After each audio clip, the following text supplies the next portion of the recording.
So this is my new friend, Mr. Kitty. As you can see, he's very affectionate. I don't know who he belongs to.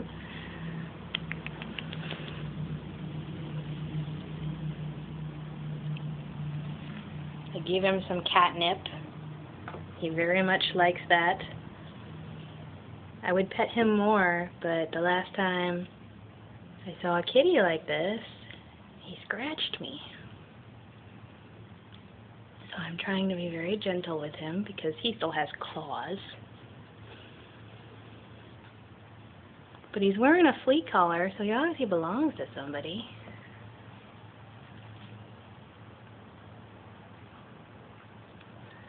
I'll have to see if he shows up again, because he tried to follow me into my apartment.